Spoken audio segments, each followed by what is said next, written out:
All right, so today I wanted to talk about taking messy action. That's bold, imperfect, messy actions as you move forward in your life. This was the theme of our last raw conversation in the private membership community that I have built. If you're interested in that, there'll be more information so that you can learn more later. But today I just wanted to talk about, what comes up for me as I think about this theme. Today's dialogue with the women of Aligned and Anchored, was really powerful in thinking about, well, why do we shy away from taking messy action? And, what does that phrase even mean? And what does it require of us? And so when I think about this, a lot kind of comes up. And I think especially as right now, at least at the time of filming this, it is the beginning of the year, right? It's January. And January is this physical marker that so many people orient to fresh energy, right? And they sit down and they say, I'm going to map out my year and here's what I want to achieve. And, this is what's going to happen. And that's wonderful that they do that, right? We all do it. I do it too. It's a wonderful thing, but I think one of the challenges, and as you think about framing your year and framing your goals, I want to invite you to think about how are you taking messy action and how are you committed to that?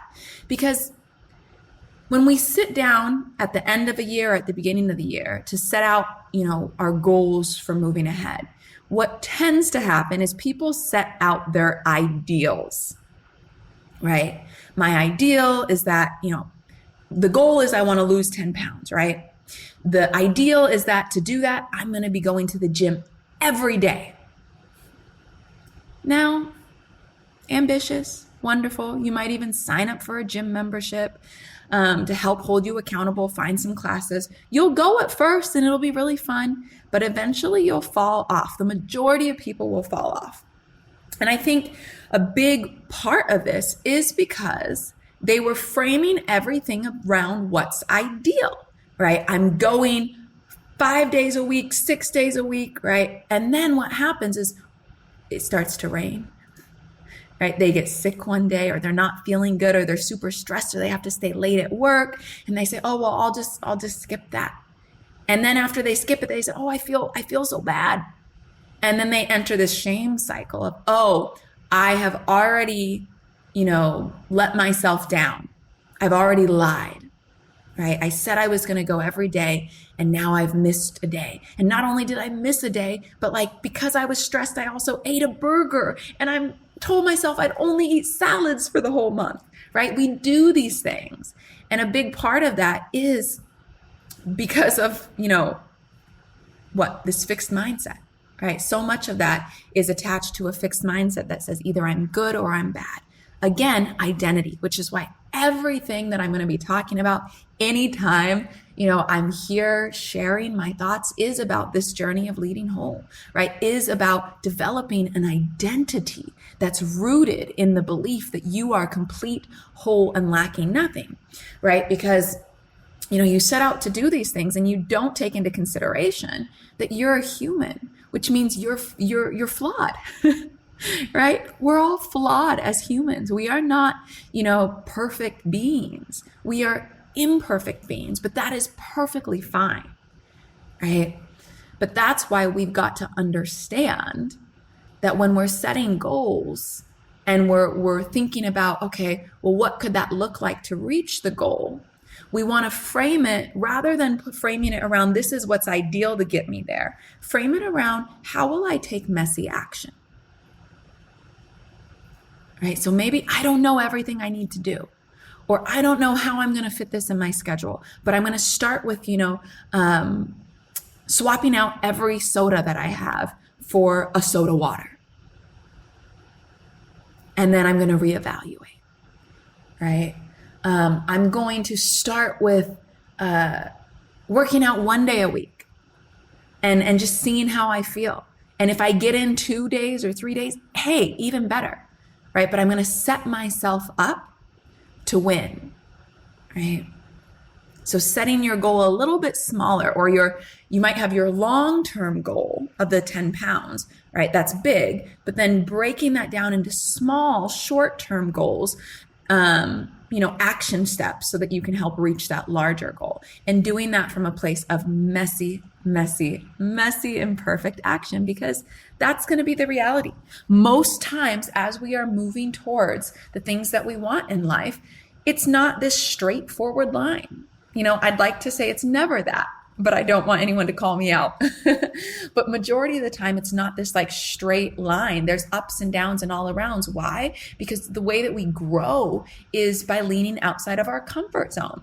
When we lean outside of our comfort zone, it means we're often operating in faith. We're often, making decisions when we have uncertainty, right? And that's why it's so important to develop this stomach for uncertainty, to develop the ability to take messy action, to not say, okay, I'm just going to have this fixed mindset that says either I'm good and I do this, every day, eating my salads and at the gym, or else I've failed, right? Instead, we're going to root in, I'm human. There's going to be some days where I do really well, and there's going to be other days where my old habits and patterns and emotions and triggers get the best of me, and that's okay.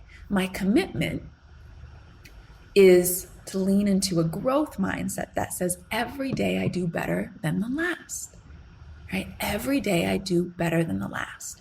And in order to say that, in order to embody that, in order to live from this place of a growth mindset, where you're saying, I'm not going to let shame, tell me that I'm not doing well, because, hey, even if I skipped one day, I got in 4 others, right? There's always something you can praise yourself for. There's always something you can congratulate yourself for. Even if it's just saying, hey, the last few days I've been a mess, but in this moment, I'm going to make a healthy decision, right? That's what's going to support you in taking messy action, right? Because growth mindset allows for messiness. It doesn't say it needs to be ideal. And I think that's so important, right? Because, if you're anything like me, hi, I'm a Kwese, and I am a recovering perfectionist, right? I am that type A personality, highly driven, highly ambitious, have been someone who's always had this wonderful identity as a hard worker, which is great, is a gift, is something that I value. And the shadow side of that is that I can tend to rely at times on, my worth and my value is coming from, me pushing and me being, in the grind and me being able to produce. And it's like, no, hold up. I'm going to set goals for myself to produce things, and I'm not always going to hit them, and that's okay. What's not okay is that when I don't hit them, I don't want to be going into this spiral of despair that's like, I've messed up. I might as well not even continue. And then it triggers shame, which for me triggers food, TV. It triggers me to go towards these other things, these external things, to take my mind off of whatever's in front of me, which is escaping reality. And I don't want to be escaping reality, because life is so beautiful. Life is so beautiful. So when we think about taking messy action, I'm in a place right now where that really means to me getting out of my own way, right? Getting out of my own way. So when I say, hey, I feel called, to like I'm doing now, I've had this calling to want to just share, to make videos, to make content, to audios, whatever, that are just my thoughts, my beliefs, kind of pieces from my learnings and my journey. And as soon as, I sit down to share, knowing that it will be in service, right? The deeper, true part of me, who I am, knows that simply by me showing up and sharing from my heart, it will bless someone, right? But another voice comes, and that voice comes to say, well, if you're going to share and you're going to put it on YouTube, or you're going to put it on a podcast platform, or you're going to put it on a blog, then it needs to look a certain way, because when people see it, they're going to judge you, right? And then I think, oh, well, I've got to come up here and I've got to script the whole thing so that, it has a wonderful beginning and then it's got 3 key points. And then I summarize those points because people's attention span is short. And, I want to make sure that they take things away, because if they don't take things away, they won't find value in this. And if they won't find value in this, then it can't convert. And if it can't convert, how am I making a living? And this is what God's called me to do. And, right? And it pushes me into this big spiral of like, whoa, this small little thing, right? This small, still small voice that said, Akwese, I've placed something on your heart. You've been sitting on this journey thinking about so many things. And I don't want you to just be thinking about them for yourself, but I want you to share how you're thinking and what you're thinking with others, because you might not know this, but other people can and will benefit from it, right? It's me listening to that and not needing to dictate, well, this is what it needs to look like for other people to benefit. No, I can trust that someone will benefit. Could they benefit more if it was like very succinct and had these 3 points and all, sure, maybe. But if that's going to hold me back from sharing in the first place, then let me just share and do it messy, right? Because how many times have you created things in the closet, right? I am a perpetual, let me rephrase that. I have been a perpetual creator in the closet. And what I mean by that framing is that you make all this stuff, right? You film content, you write pieces, you create programs and retreats, and you never share it with the world, right? And it's normally because there's one small piece of it that you just weren't confident about, right? Where I can look in my Google Drive and find programs that I designed, but I never shared them because I thought, I need a copywriter to write this, because, if I just use my writing, it's not going to make sense, right? What kind of wahala is that? Like that's just, no, that's crazy. That's crazy talk. Again, the right people will find you, and the right people will be blessed by what you have to say in the way that you have to say it, right? There will be some people who are like, I can't jive with Akwese. She talks and it's all over the place, and I want something more succinct. Great, that's fine. Guess what? There's millions of people out in the world.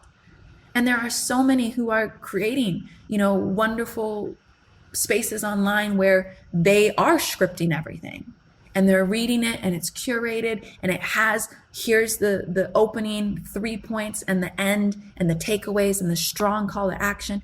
And that's wonderful, but that's their journey, right? And the people who don't resonate with the way I speak or how the Spirit flows through me, they can go to somebody else, because the whole point is not about who, like you're getting your inspiration or your food for thought or your encouragement from. The whole point is that you are getting food for thought, that you are getting encouragement, that you are putting yourself in front of mentors who are going to help unlock the truth of who you are, help you see the power that you have within, and help you take action on bringing that out into the world. That's what this is about, right? And that's why I say so much of this work is about getting out of your own way to be used, right? To be used. And so that's why, messy action, if I'm going to be used, action will probably be messy. Why? Because I'm limited, right? There's going to be things that I'm called to do that I have no idea how to do. The majority of the things, I'm a very vision-oriented person, and God over the years has revealed to me all these different projects, all these things. I can't possibly do them all on my own, and I can't possibly do them all right now either, right? And so it's a wonderful thing to be given vision. It can also be a challenging thing, because then what I've noticed in my life is then I try to make sense of, well, how do I do it all? And how do I do it all on my own? And God's like, no, you can't do that. Especially when you're striving for this like type A, everything needs to be perfect. And so what he's been speaking to me has been, Equese, I've spoken to you the same thing time and time again. Why are you not doing it? Right. And then I'll list down like what gets in the way of me showing up in the way that I know I'm supposed to show up, or spending time doing the things that I know I feel led to do. I'll make that list and then I'll say, okay, looking at those reasons, what is just total BS? Right. And what I mean by that is like, what is me dictating the way it needs to look? Or what is me dictating the outcome it needs to have?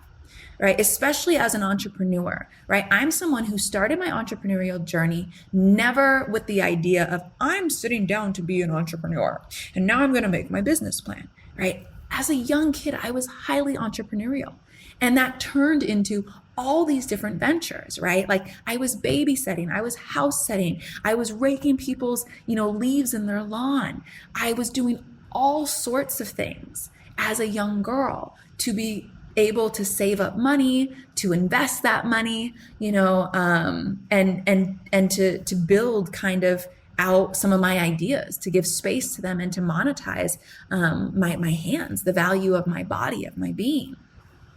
But the key was I was doing that naturally just by things that I enjoyed doing, right? It was never, oh, I need to monetize this. It was, oh my gosh, I love, being someone who is responsible and given real responsibility. And that just left me feeling, feeling valued. And so babysitting was a natural into that, right? Where I said, okay, people are entrusting me with their kids. And not only that, but I have a good time. I have this big imagination. And so I enjoy, playing dress up or playing, trains and just creating these fun environments for kids. Right. And because I wanted to better support children, I even took in elementary school, there was this babysitters club. Well, not club, but like training course.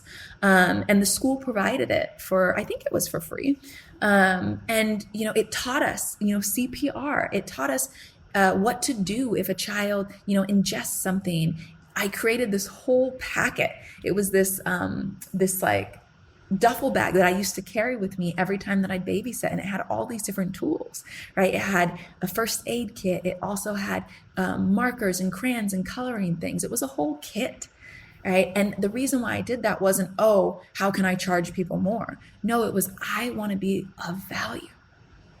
And as I've gotten older, that's continued to be my entrepreneurial journey. When I first started my consulting, it was just something on the side because people were asking me, hey, will you come and speak here? Hey, you're really good at this. Would you be interested in doing this for our organization? And it started growing.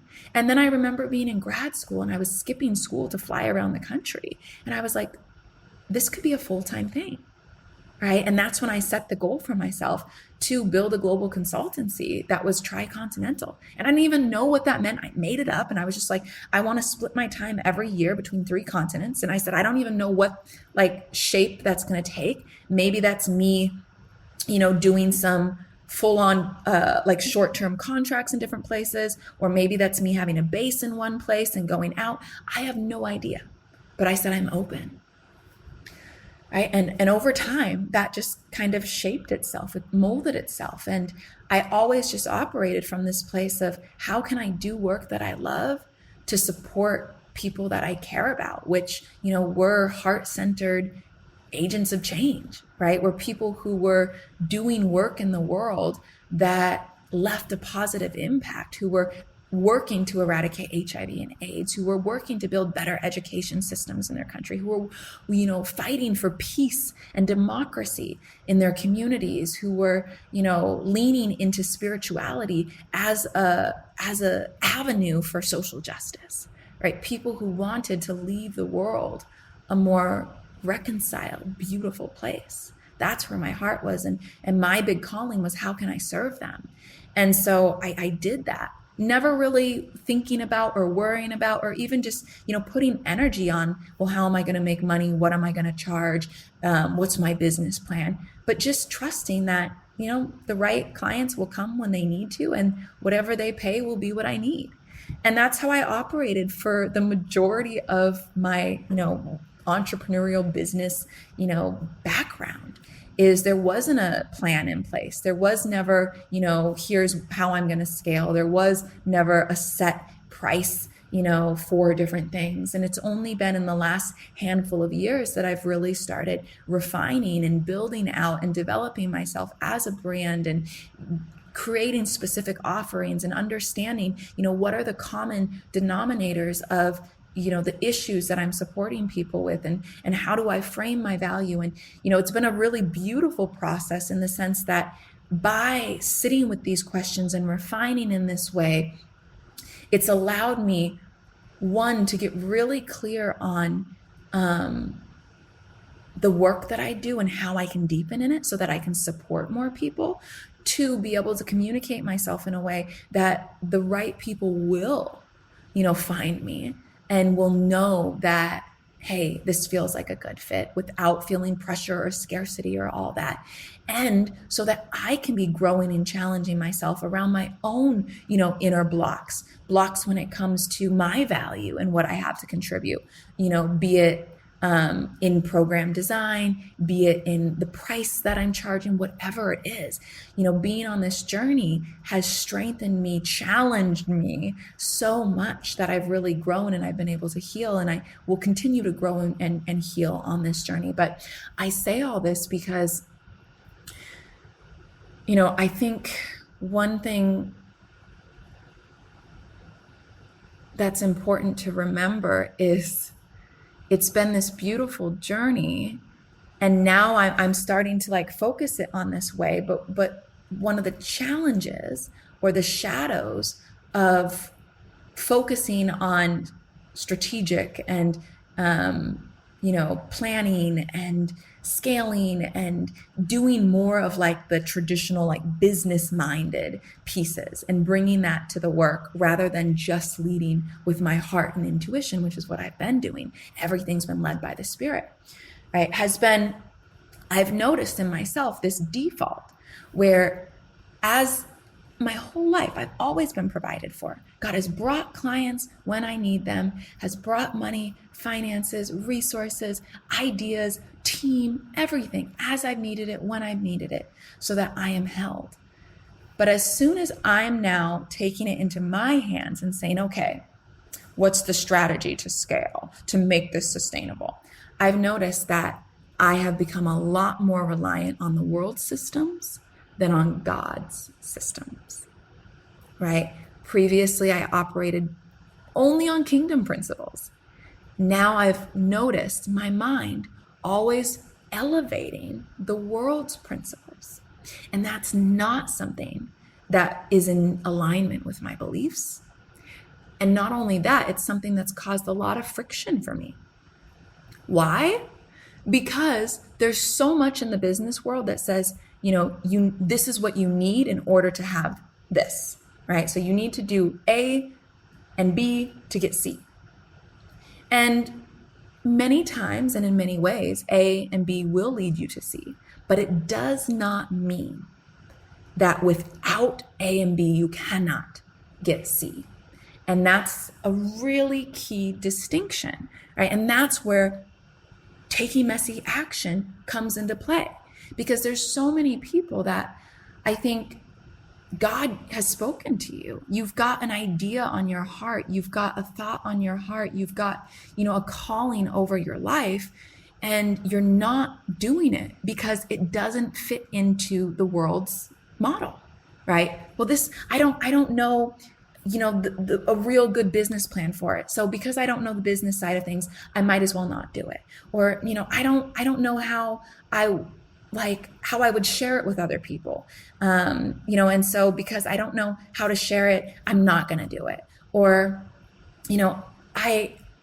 I want to say something and I feel led to speak up and contribute, during this conversation, but I have no idea what I'm going to say. And so I'm just going to stay silent.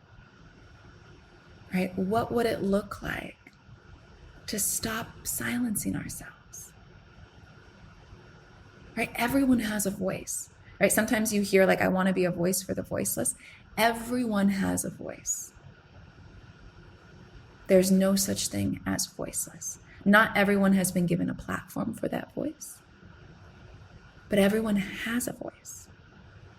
And so my invitation today is to invite you to really share that voice. And in order to do that, you've got to lean in to taking messy action, to doing things when you don't see the whole staircase, right?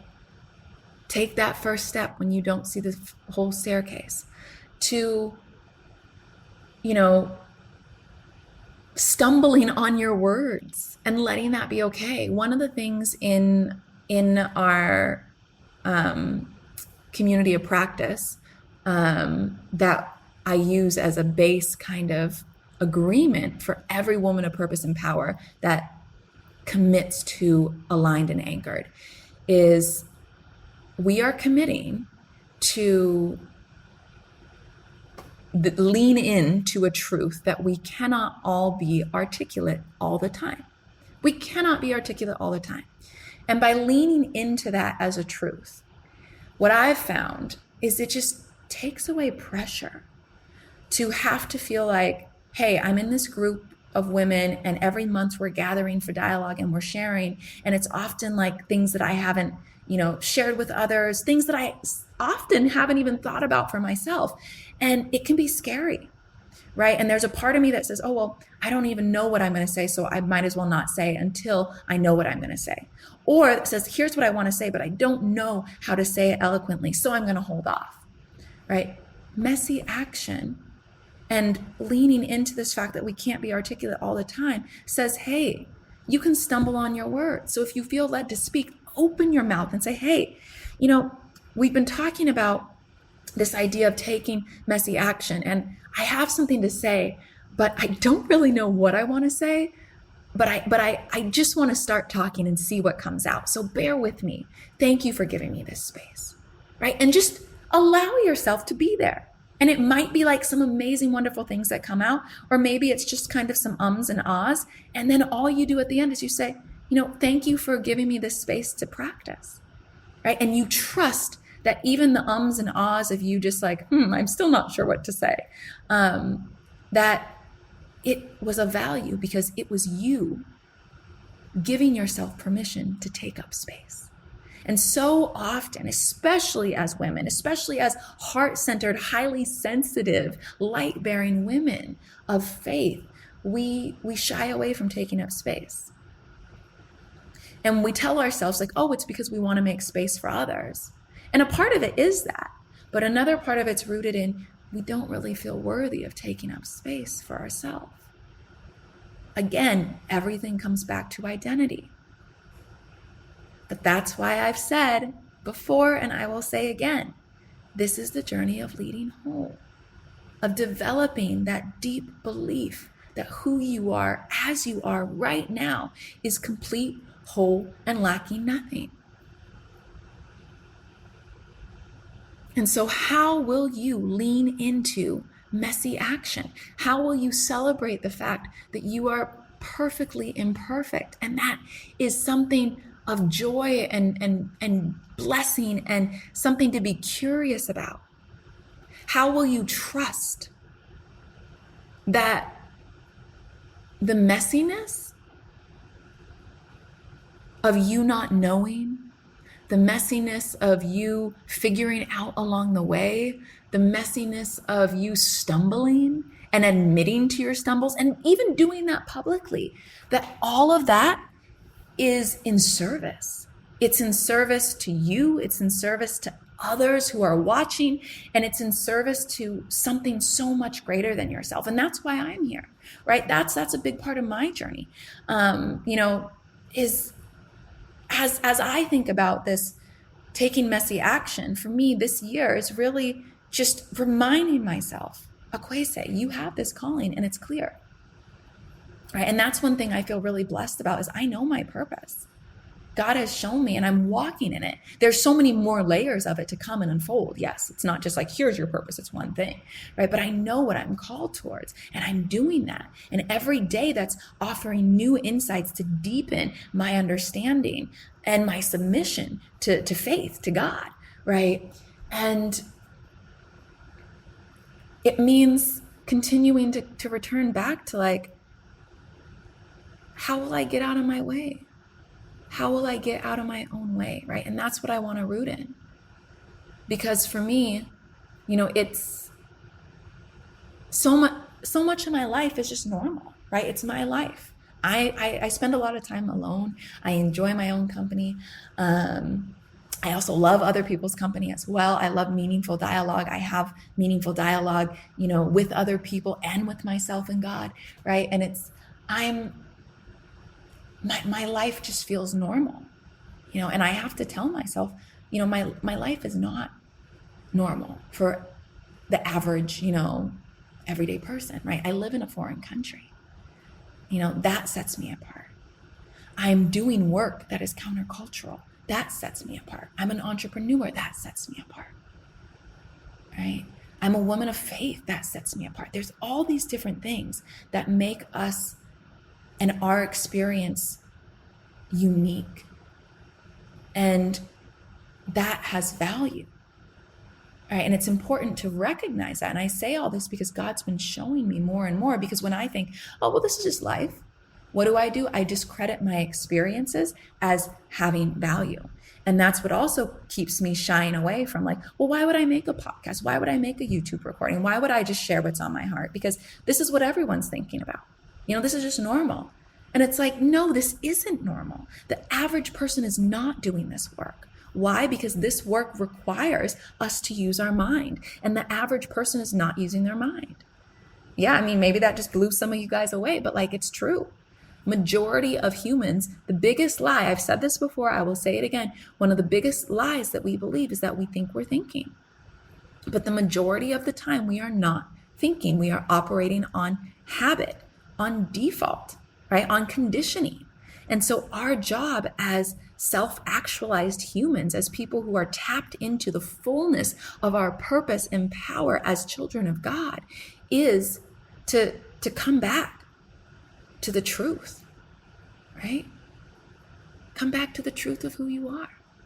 Not what you've bought into about who you are and where your value is, but to recognize that you are complete, whole, lacking nothing, that you are one with God, and thus you are a co-creator, that there is so much power to live a life of impact in your hands, that's what you're called towards, right? That's what you're equipped with.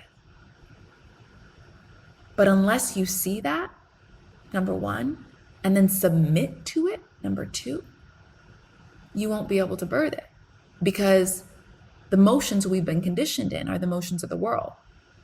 So that will keep us on this A plus B equals C, C plus D equals E. That'll keep us going on that route. And we can have some success, right? With my air quotes, we can have a worldly success in that.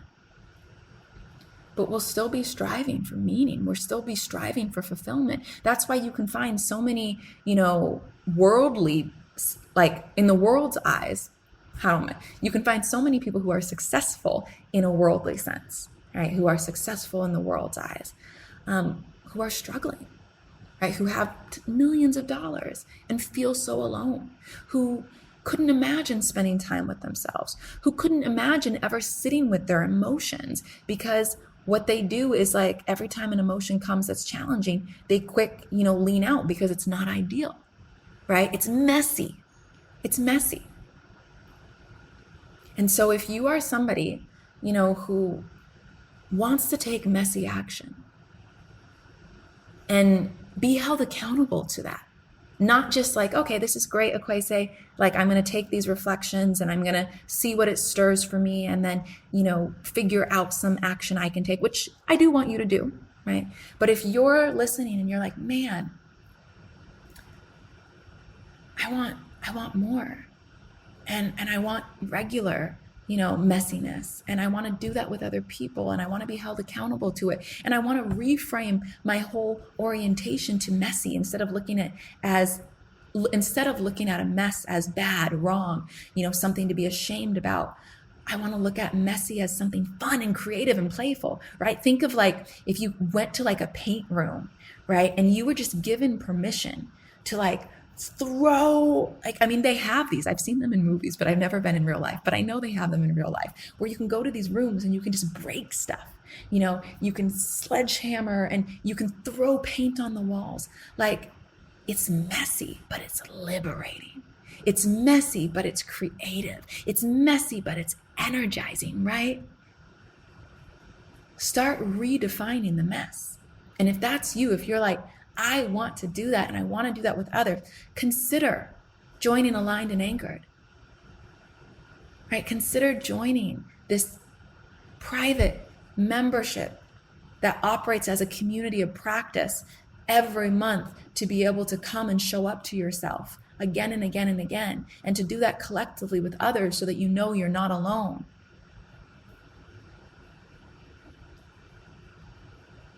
Come, because we need you, right? Our community thrives with like-minded, like-hearted women, right? If you're like, I want to grow closer to God, however and whomever you call God, right?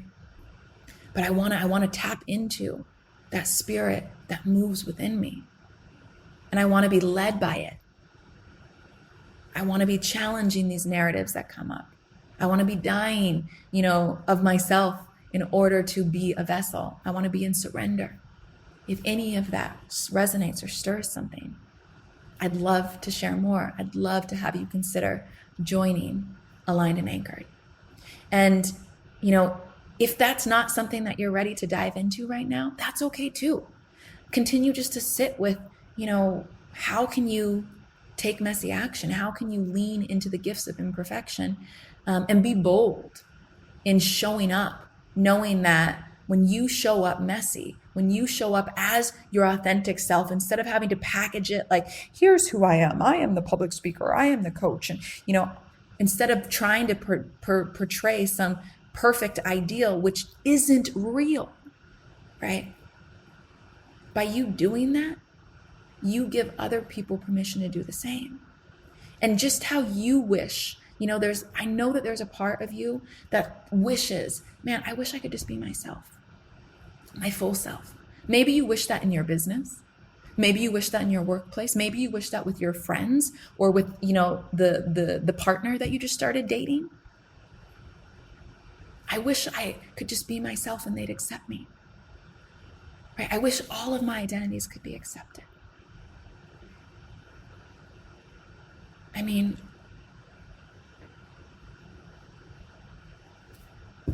They can. They are. That's what we do.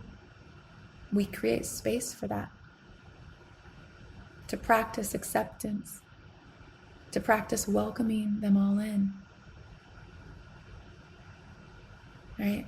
To practice, because that's what this is about.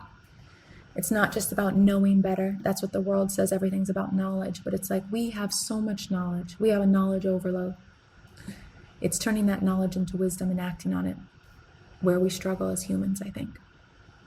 Because we're trained to want things quickly. We're trained to have these like quick overnight successes, but that does a disservice, right? That does a disservice.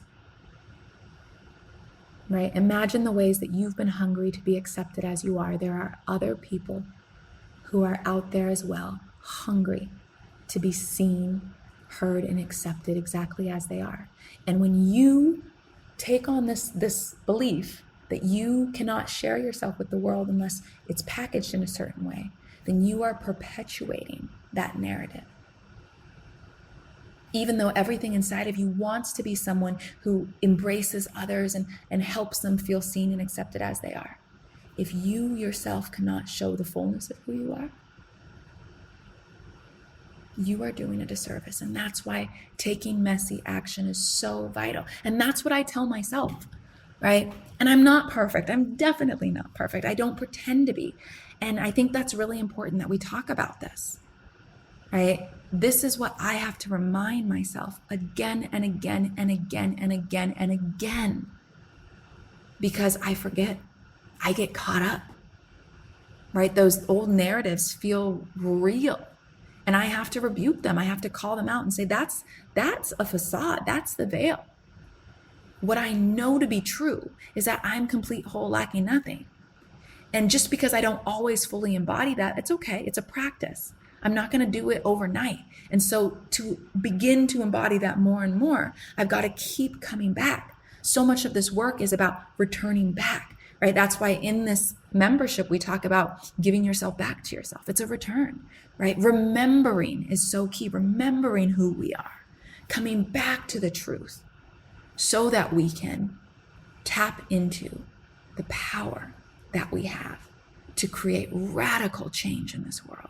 Change that liberates, change that elevates, change that nourishes and sustains not only those like in our immediate, surroundings, but generations to come, right? So will you be a light? Will you be a light that helps other people shine their light and says, your light is fine just as it is, rather than saying, nope, hold up, Instagram, it's got to be Instagram perfect before it can be shown. Right? And I ask you that question because I ask it to myself, and I know the answer. My answer is yes, that's what I want. And so if my answer is yes, then I've got to show up to that. I've got to say, well, what does that look like in practice? And that's why I come back to, I've got to take messy action. So here I am taking messy action. You're listening to this. There's ums and ahs and pauses, and, podcast community says, oh, well, you should clean this all up. You should cut out the ums. You should, slice this into smaller segments, make this bite sizable instead of the 40 something minutes that it already is. And I'm like, you know what? It is what it is today. This is what we've done. This is what we've put out. And there's beauty in that. And so I share that as encouragement that however you show up is more than enough.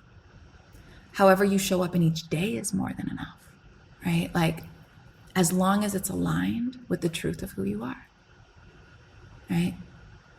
As long as it's aligned with the truth of who you are, that's what's key. So it's not about, I've got to hit, all these different things in the day. No. Go back to that why. Don't get it twisted. I'm not chasing things of the world. I'm chasing a higher calling where my life can be used for something so much bigger than I could ever dream of or imagine. But in order to do that, I've got to be surrendered, right? I've got to be okay not knowing everything. I've got to live a life of faith, right? And faith is acting on the unseen, right? So it's not just surrendering and being like, okay, I'm done. But it's starting with surrender, saying, use me, God, use me, universe, use me for something bigger. And translating that desire to be a part of something bigger, which you already are. Everyone's a part of something, right? But you're just opening yourself to say yes, right? And then it's about showing up in faith, taking action on the unseen, which means you're gonna have to do it messy. But one thing I've been learning in the messy is there's a relief, right? There's a relief, because I'm not someone who ever really identified with like a ton of anxiety and stress, but in the last handful of years, I've really struggled with stress and anxiety in the way that it becomes paralyzing. And when I can lean into taking messy action and allowing that to honestly be okay, rather than judging it, but say like, you know what? Like, this is what I preach. Let me live it. Like this is what I believe. Let me live it. Like, let me examine everything that I say and really ask, how am I living that in action? it becomes so freeing. Why? Because I don't have all the answers. I don't know how to do everything. And when I try to pretend, like I do, or when I try to run around and get all the answers, I'm always going to come up dry. No matter how many answers I can find, no matter how many people, will come in as support. I mean, that's one place I've really been struggling, is finding a team. I've spent the last couple years building this team, and it's broken me in so many ways, physically, emotionally, spiritually, broken me down. But one of the things that I've recognized is that the brokenness is the beauty, right? Because again, broken and mess kind of go hand in hand. Right? We say, I'm a hot mess. I'm all over the place. Yeah, that's good, because now we can see the pieces. Right? If we can see all the pieces, then we can adequately assess how to put them together in a way that's stronger, more resilient, and informed by the larger whole. If we can't see all the pieces, we don't know what we're working with. And so we're just going to tackle things, one at a time. Right? It's the idea of, what's the word that I'm looking for? When you go to the doctor and, it's preventative care versus what's the opposite of that, right? So you go to the doctor and they're just trying to mask the symptoms or heal the symptoms, but it's no, let's work on the root cause. That's what we're doing here, right? We're getting to the root and breaking down. That's all it's doing, right? Making a mess. That's all it's doing, is it's pulling out the pieces. And when you see the pieces, you can do amazing things with them, right? You can start to challenge, hey, look at a mosaic. A mosaic is broken pieces. And somebody came and said, wow, these have value. And hey, I could put them together this way, and then it could look or I could put them together this way, and then right? And there's so many ways you could put it together, and there's not one that's right or wrong, but it's where is the Spirit leading? And that's the same with our lives. Where are you being invited to lean into the mess? Because the mess already exists. Whether you want to acknowledge it or not, you're a mess in the most beautiful way. In some way, shape, or form, there's some part of your life that feels messy. There's some part of your life where you're I'm on the verge of a breakdown, or I'm not clear, or, I don't know what to do. And that's okay. It should be that way, because we're humans and we weren't made to be robot super, heroes. But it's, what do we do when that happens? Do we try to pretend that we're the superhero and that we have it all together? Or do we embrace our humanity and lean in? Here I am, tears and all, right? And then say, what can we do with this? Trusting and knowing that not only does that bless you, but it blesses everyone around you, because it gives them permission to do the same, right? To do the same. So thank you for being here. Thank you for listening. I trust that something in here has blessed you. And if it has, I'd love to hear. I'd love to hear what stood out, what you're taking away. And I invite you to share this with anyone else if it's touched you today. As always, I mentioned Aligned and Anchored as our community of practice for diverse women of faith. If that's of interest, grab more information below. And if you're not ready for that, it's okay as well. Continue to stick around and listen to these, free episodes. You can also sign up to join the larger Women of Purpose and Power movement.